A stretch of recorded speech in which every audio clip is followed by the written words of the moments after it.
Welcome to Blake Street Banter, where one of us knows what the word banter means, the other one's along for the ride, and the other one showed up late again. Let's see if he even shows up. What up, Noah? We're back in mid-season form. How about that? Like, this is just crazy. Especially the text, especially the vibes he was putting out there. He's like, yo, I'm ready. Let's do this. And then this mother is MIA for the last 30 minutes, 40 minutes, and clearly late. So he was also amped up earlier. He might have just used all his energy, and he's re-energizing now. Right. Let's hope that's the case, because this guy, I don't know. We'll see if we get an experience from James, whatever. I don't know. Just tweeted it out. We're gonna give away a Thairo Estrada card I pulled with my kid, 2025. Add a BSB sticker and a random Rockies card. Probably that Grant Tankins lent to us. So if you're listening, if you're in the YouTube, if you're following along, go ahead and comment in the YouTube, and we're gonna send lucky random person the Thairo Estrada 2025 Topps card, just because. Yeah, and he's been balling. I think he's hitting over 500 and had 2 hits today. So Thairo Estrada could be a Rockies legend. Heard it here first. There's the headline. Thairo Estrada, the Rockies legend himself. Okay, so I know this wasn't on a rundown. We don't have a rundown. We have no idea where this is going. But I did see some publication, I don't know who it was, gave the offseason of the Colorado Rockies an F. Is that fair? I feel like that's too – I hadn't seen that, and that's like I could understand it in past off seasons, but coming off back-to-back 100-loss seasons, what did they expect the Rockies to do? I think it was literally the old adage that the Rockies didn't spend any money. They continue to be bottom dwellers, and they did nothing to fix their team. I think it was Sports Illustrated. I don't know. Guys, we gotta you have to understand that adding one piece when your roster is so young isn't gonna. I know I'm speaking to the choir here, but adding one aging piece that might be above average right now isn't gonna move the needle for a young team that's trying to elevate a ton of young guys. Yeah, I don't know. It's exhausting. I think people might have. I could understand the grade in the perspective of they added Thairo Estrada, who might be over the hump, but that was a replacement for Brendan Rodgers, and I don't think. I actually liked the move. Eventually, you've got to cut your ties with players that didn't work out, and obviously, B-Rod is getting a fresh start in Houston, but. I don't really understand the F. That's surprising. It was annoying. We're so immune to it now. It's just publications trying to find a way to poop on the Rockies, and it's just exhausting. Yeah, how much damage control do we got to do? Right. Thairo Estrada has more hits since this spring training than Harold Castro had in his entire Colorado Rockies career. Fun fact, he hit 1 home run as a Rocky, and I witnessed it. It was at Great American Ballpark, and I'm sitting there with my friends as he strolls to the plate, and I tell them oh gosh, this guy, he's never done anything, and then he pops a homer over the wall. And hitting Harold, yeah, I love that, dude. He was something. He was all right. Yeah, I mean, I'm glad that the Harold Castro era is over. Steven in the chat, weren't those Dodgers broadcasters great today? Not.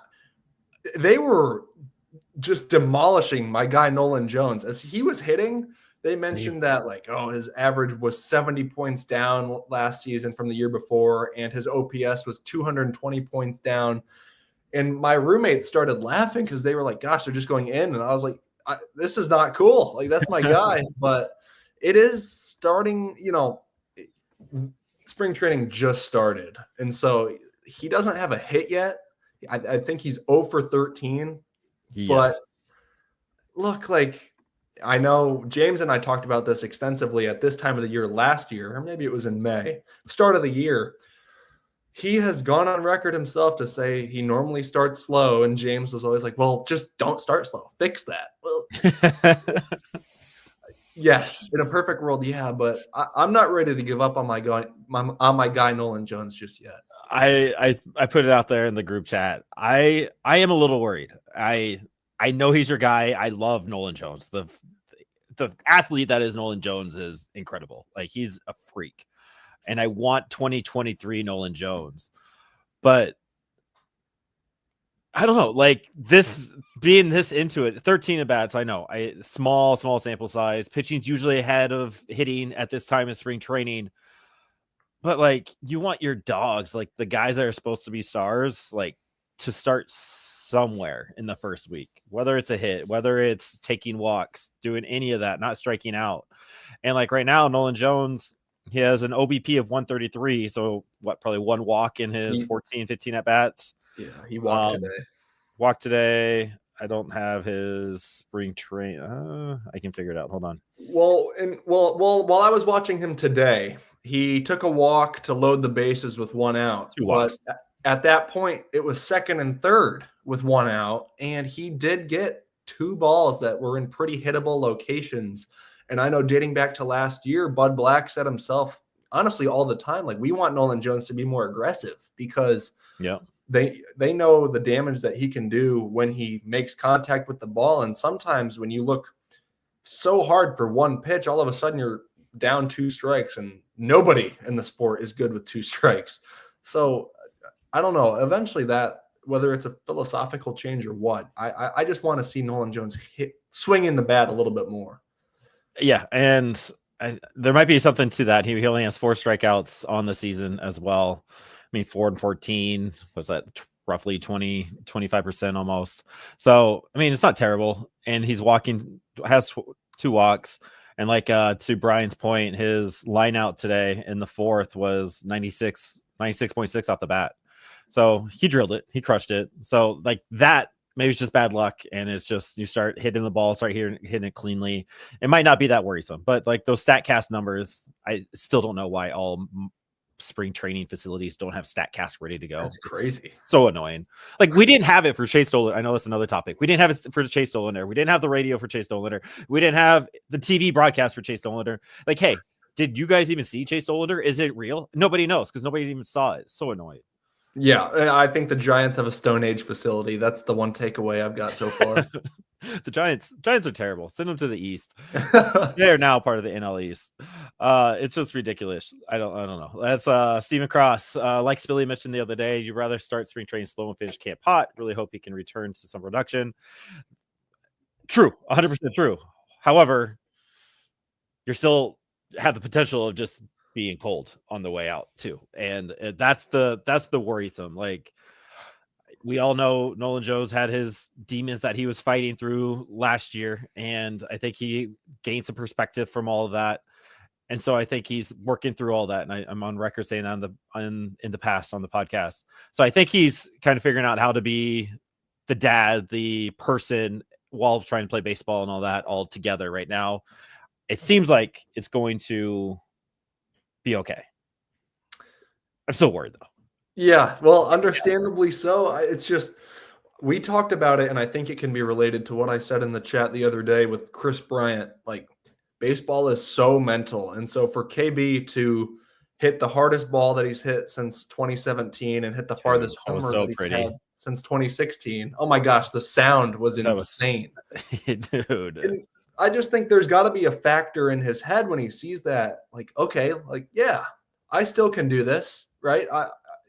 He's gone through a ton of crap in his 3 years in Denver, and most of it is out of his control. He almost got hit with a pitch today, and I gasped because we just can't have any of that.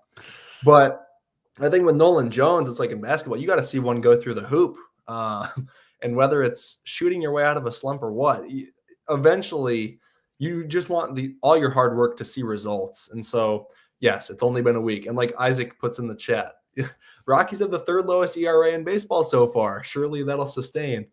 Got to take all the numbers with a grain of salt, of course. But hey, the Rockies also lead the entire sport in run differential right now. And they're tied for first in wins. So why are the World Series odds not meteorically rising? Right? It's time to shoot it to the moon. Like, you beat the Dodgers 2-0 in a lineup that saw Freddie Freeman, Michael Conforto, Mookie Betts, the whole crew. Oh, I know. There's some good things to be taken out of this. Yeah, and shoot, I mean, our guy, your mom's favorite player, he's 4 for 6 right now and a couple RBI. I just love seeing the young guys especially come through and shoot. Kyle Karros, like Stephen Cross mentioned. Like, there is some really exciting stuff from – we'll talk about the lineup right now, but also the pitching. It's been fun to watch the Rockies' young bats come through. I think the other day they had a 6-run, or maybe it was an 8-run inning. Yeah. It was against the White Sox, so another grain of salt. But it was young guy after young guy after young guy just coming through with big blasts. And then that's just what you like to see. Right. And it's the young guys, let them play. And hopefully some of these kids are making the lineup come opening day. There was a question on the Twitter from, I like him. He's always active in the Rockies community. To see if I can find him. He was asking about the opportunities. Colby Treat, about what his thoughts on Blaylock making opening day rotation or as long relief.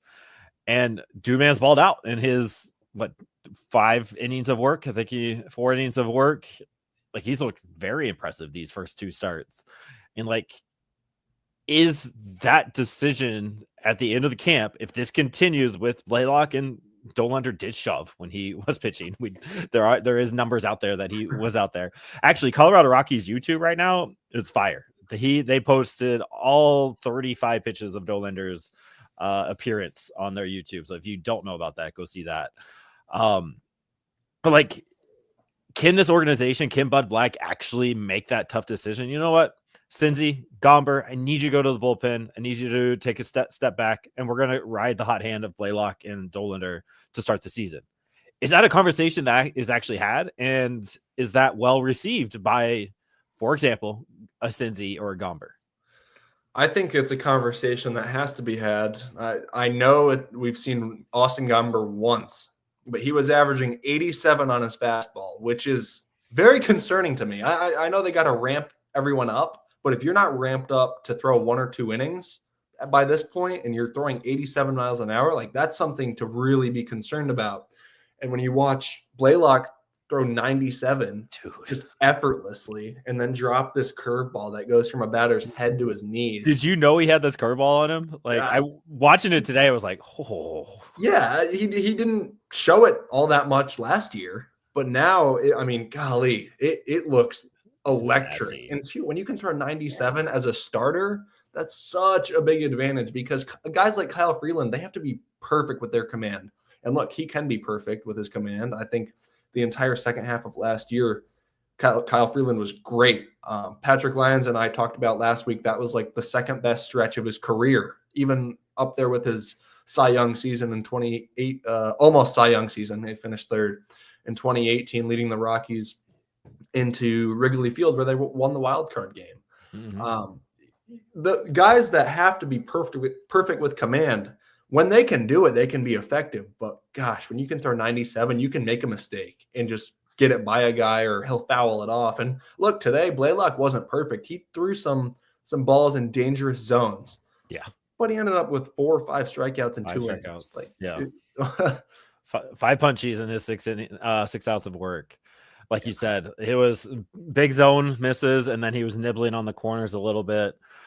I definitely trying to find it, but it's impressive. The fact that the Rockies have this as a problem is kind of refreshing. Like, we're seven pitchers deep, so to speak, right now. Throw in a Carson Palmquist. We'll see how he looks. Again, take away or give Austin Gomber in that 7.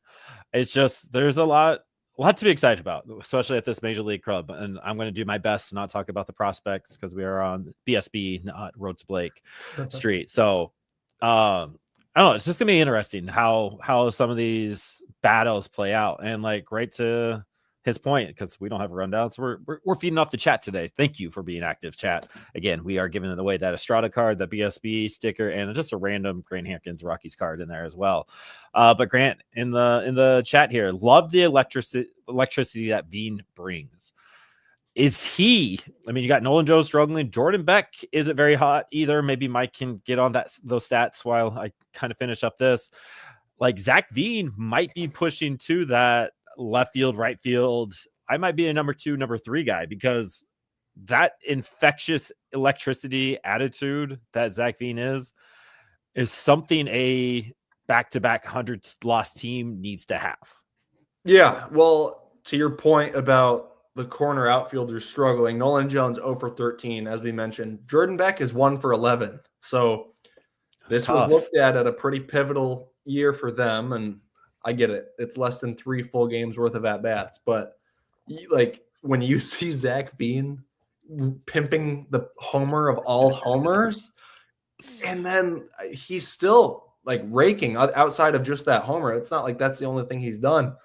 I think his average, it's below 300 now, but he started red hot. And like sometimes, like with a guy like Veen, who's been through the ringer with injuries, I think like, man, you start to see it fall, and like that confidence can really drive a run. And I feel like Rockies fans have been wanting Zac Veen in Colorado forever at this point. And like every time he started to get momentum, an injury happens. So I'm really hoping that this spring he can just continue to make an impression. And I expect it to go up and down. Like he's a young player, that'll happen. But at the same time, as I want him to do well, I don't want this to be a debate where we're heading into the day where rosters drop and we don't know who's it going to be in the corner outfield spot between Nolan Jones, Jordan Beck, and Zac Veen. Like I get that's a good problem to have when you have 3 guys like, oh man, they're all raking. Who are we going to pick? But preferably 1 or 2 separate themselves from the pack. And gosh, I'm rooting for Jordan Beck hard simply because like to me, he was following the timeline as a prospect really well as anyone in the system. Fast. And then, he broke his wrist last year. Like that's a big setback. And so it feels like with every guy we're talking about, they've suffered an injury, and that's especially true with pitchers. But I hope that it sorts itself out, and I'm sure Buddy does too, because he doesn't want a tough decision to make unless every guy is killing it up there. Right, which would be great. So like, when do you think there needs to be a clear-cut winner, so to speak, before the March 28th game against Tampa Bay? You'd like to know by March 21st. I mean, or not, I know they have some off time. A week before spring training ends. Like you want to be able to tell a guy like, hey, you're in the driver's seat. Like I think that's comforting to know, knowing that your playing time is not going to get cut short or you don't know where you stand. I think it's always helpful to know that. I mean, in my opinion, at least a week of games before spring training ends. All right. So in that case, then they need a decision so there's an off day on the 17th. So by the 18th, going against that split squad San Francisco game, they probably need a clear cut. People are stepping up, because that would be one more week full of games before their off days before Tampa Bay. And I agree. I would almost say sooner. Like you want to have some feel what that opening day roster looks like. And like we saw a lineup today that was probably pretty close to what we are going to see on opening day. I mean, I think the only switch might be Sam Hilliard in right field, throwing a Veen or a Beck out there. But I mean, you had Estrado hitting 5th, KB in the 4-hole, Ezequiel Tovar, who I don't know if it's a 3-hole hitter just yet, with his big swing and miss. It kind of freaks me out that he's in the 3-hole, but he went 1 for 3 with an RBI double today, and knocked in Brenton Doyle, who had a double to lead the charge. So I think we saw a really strong glimpse of what we're going to see on the 28th. Yeah, I thought today's lineup was especially fun to watch. I like the idea. I mean, think about Buddy has to rework like the top of the lineup completely. And he has said that it's going to be Doyle leading off. But just not having Charlie out there kind of shifts everything around. So McMahon, I'm sure, I don't have the numbers in front of me, but how many times has he hit out of the 2-hole? It can't be that much. And I think having Tovar 3rd, I would imagine he'll hover between 2 and 3 all year, if Bryant can bring what it takes to be a 4-hole DH hitter, oh my gosh, that would be huge for this team because the 4-hole has to give you offensive production. And if KB can be the designated hitter and stay healthy, that'd be huge. Thairo Estrada in the 5-hole, I'm not sure how I feel about that. It almost feels like he could either go, he could be a 2-hole guy, get on base, or put him down at 8th and, have him set the table for the upcoming, the top of the order when it rolls over. I like Tolia anywhere from 3 to 5. And then 7, 8, 9 being Stallings, Nolan, Jones, and Hilliard. That, I don't love that because one of them has to step up, but shoot, Jacob Stallings had almost near an 800 OPS last year. It was kind of surprising. It was more than the Rockies fans and probably the Rockies had expected from Jacob Stallings as a hitter. And so if he's able to do that again, that'd be a welcome bonus. Yeah, agreed. So your ideal lineup is probably putting Estrada at the 2-hole and then Brymack down, Ezekiel down, Bryant down. Yeah, I think so. Doyle, he's like Doyle's sharpied into the leadoff. Yeah. Yeah.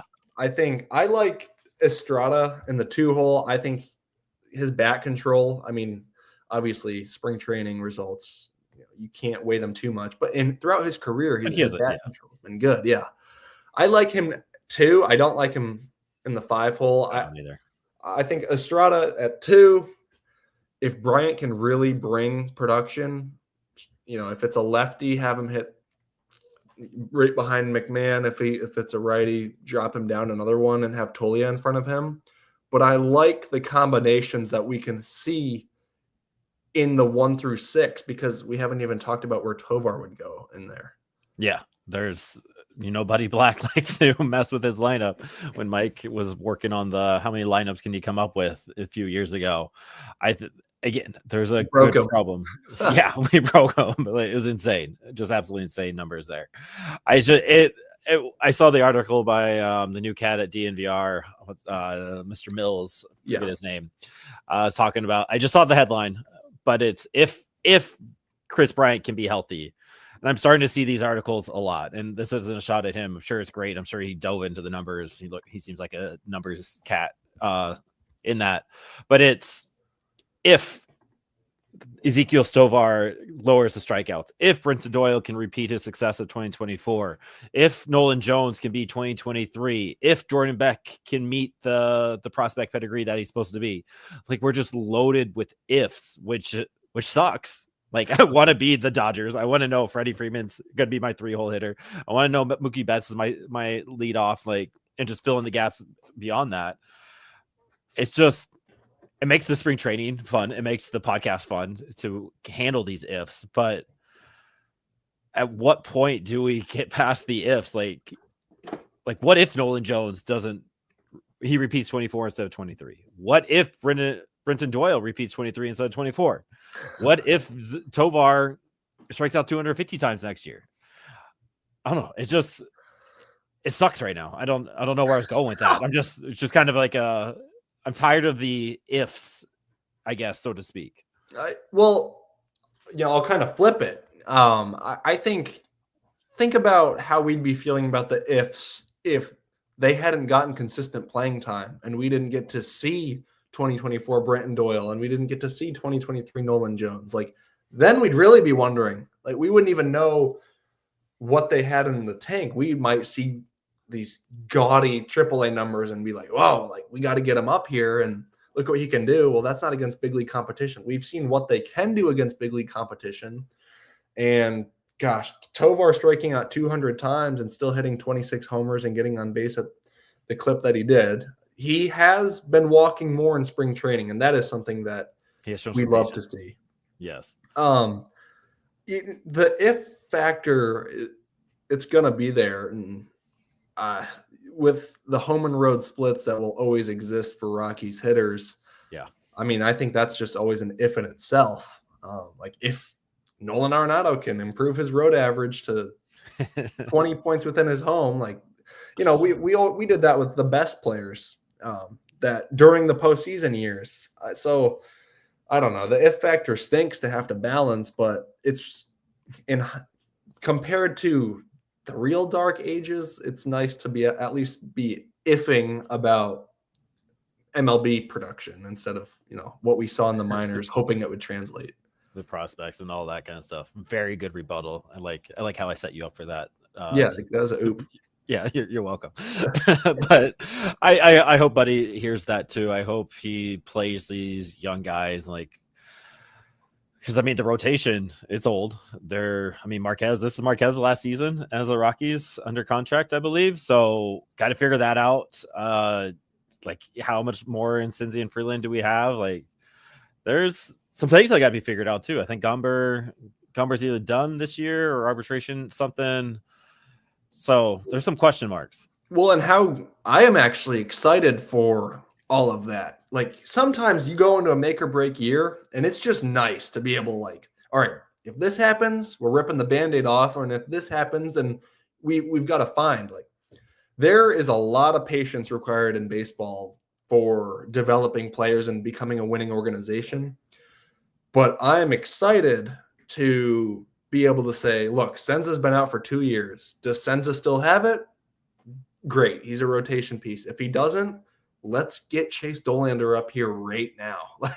Let's move the pieces. Yes. And so, gosh, the organization was so patient with Brendan Rodgers.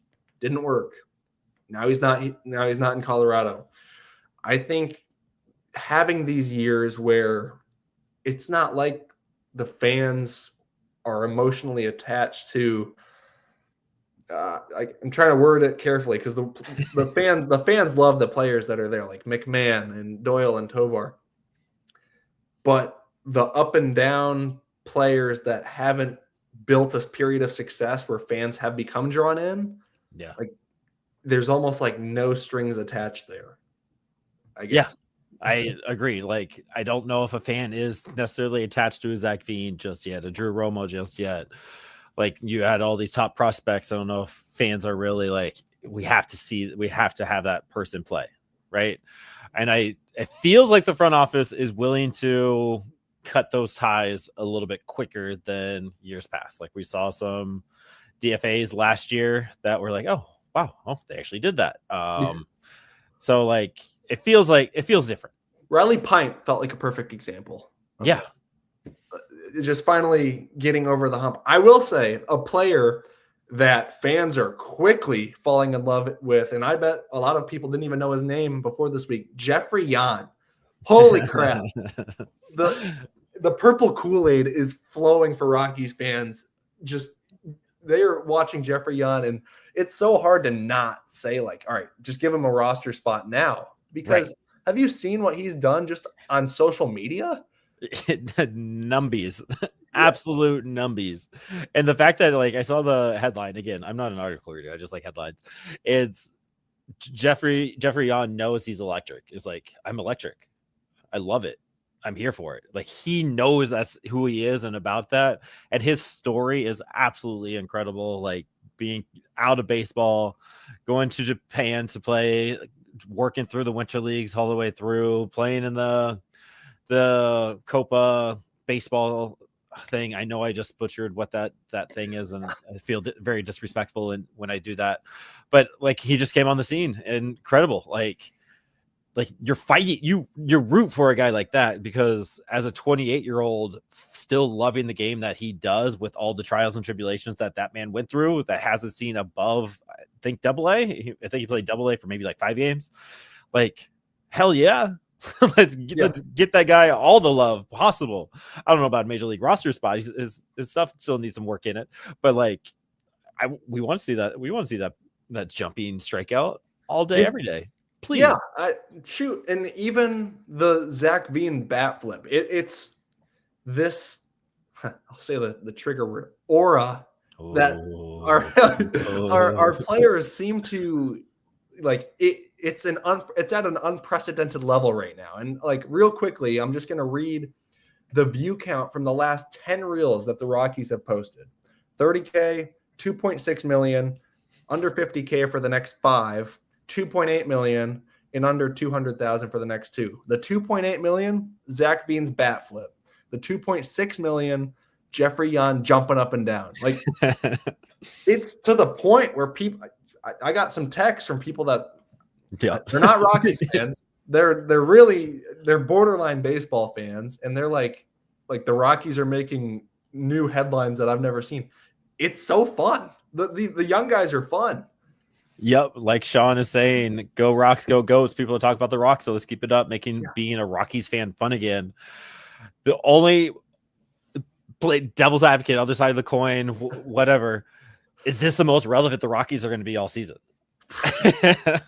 Not if they call up Zac Veen and give Jefry Yan the ball in the freaking 8th inning every night. Right.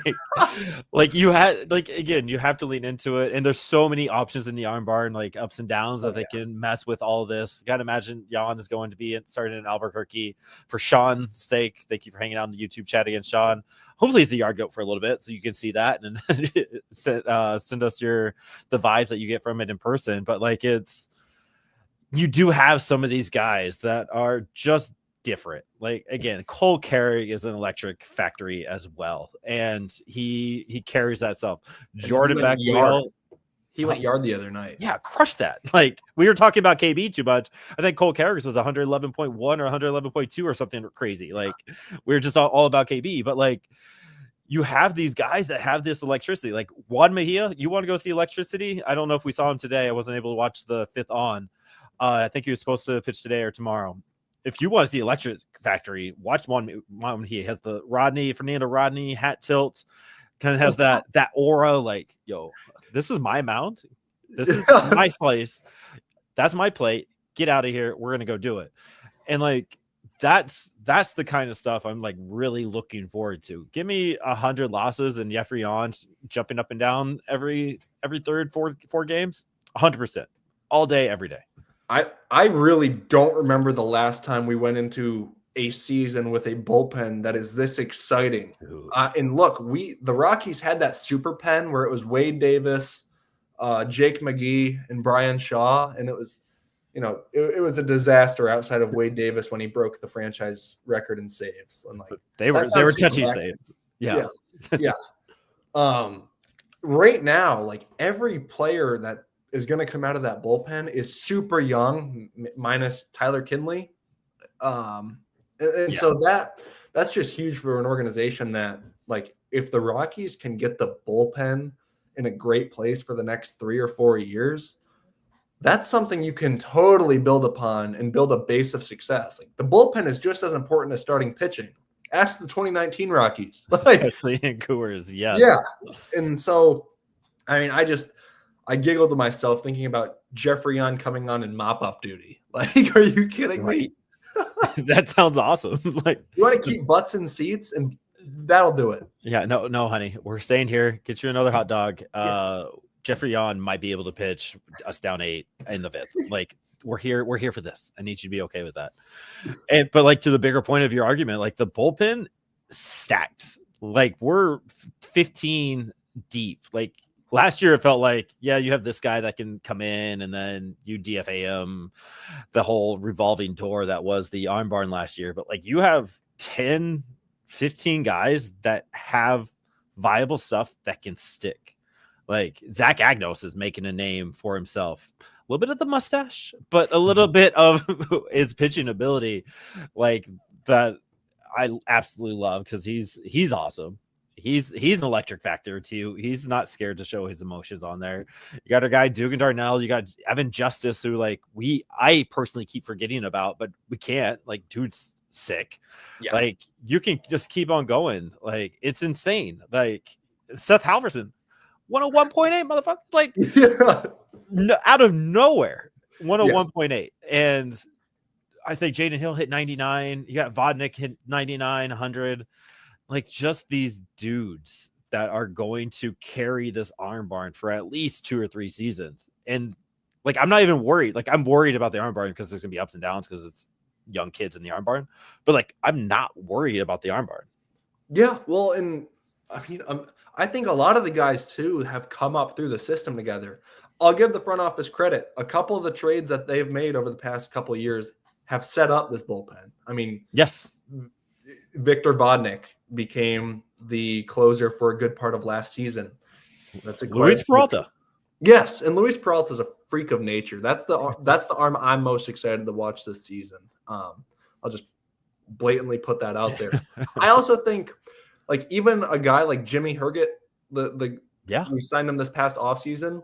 I like that signing because he's just a unique arm. The Rockies recognize, like, that's what's going to get you places. And, you look at Sean Sullivan, and I saw a video from behind home plate of Evan Justice pitching.